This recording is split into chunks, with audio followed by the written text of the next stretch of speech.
says, Prophet sallallahu alaihi wasallam was born in this Hijri month of Rabi' al-Awwal, and people start celebrating from the beginning of this month, saying that this is the month in which Prophet was born. So we celebrate his coming. Is this permissible? This is a good question, and you can cascade this question to similar questions that follow the same pattern. And this pattern is, are we allowed to introduce something in the religion of Islam? Because the Prophet ﷺ told us that he left us on clarity and certainty, where day and night are so clear to everyone to see. And likewise, things in religion are similarly clear. And no one would go astray except someone who's doomed. The Prophet said, ﷺ. He also told us that whoever innovates in our affairs, in our religion, what is not part of it, it is rejected. So, the month of Rabi'ul Awwal, the third month of the Hijri calendar, does it have any importance to the Muslims? Well, we know Ramadan is important. We know the sacred 4 months are important. We know the 3 months of Hajj are important. We know that things that Allah or the Prophet ﷺ had said to us that they are important, we consider them to be important.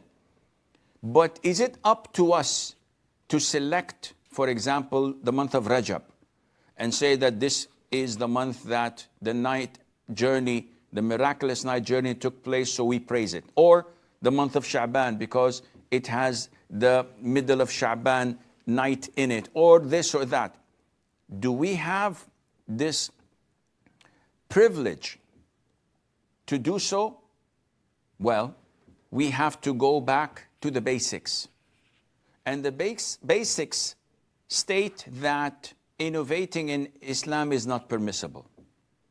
The basics for any Muslim like you and me, who are logical, we're not scholars, we're not intellectual people, we are laymen.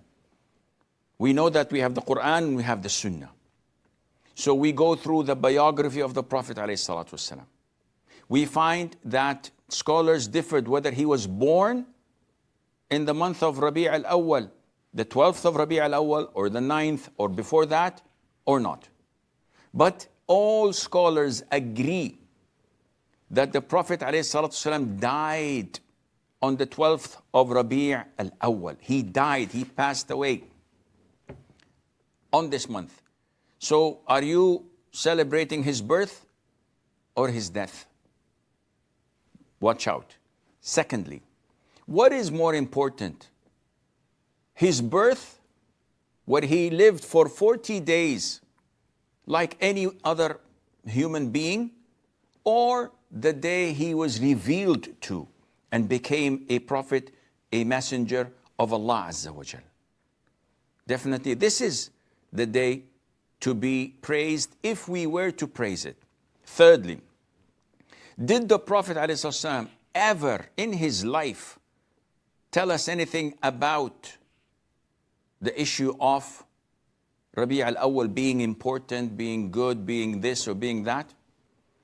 Has he ever highlighted the date of birth, which is 12th of Rabi' al-Awwal, as claimed by a lot of scholars? And it's an issue of dispute. Has he ever said to us that this is something that you guys have to praise and look up to and celebrate? Now, we know that when he came to Medina, he found the people of Medina celebrating and feasting. And when he asked them, he told them, Allah has substituted you with 2 days better. The day of Eid al-Hajj and the day of Eid al-Fitr. That's it. 2 days to celebrate throughout the whole year. Never ever he mentioned anything about his birthday or the birthday of Isa ibn Maryam, or the birthday of Ibrahim al-Khalil, peace be upon them all. His companions, who loved him more than we love him, without any doubt, had never ever mentioned it or celebrate it.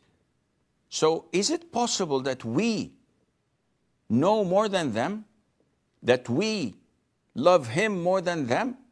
Or is it possible that shaitan is messing up with our deen because we are ignorant and we are so deviated from the straight path that we are not concerned, we're not even wanting to refer back to the Quran and Sunnah for answers? This is a question you have to answer. And you have to do your due diligence, whether you're following the Prophet ﷺ for real, or you're following your whims and desires and what your corrupt peers and saints and so-called Maulana are telling you to do without any evidence, neither from the Quran nor from the Sunnah. And may Allah make the Muslims follow the Sunnah and abide by it.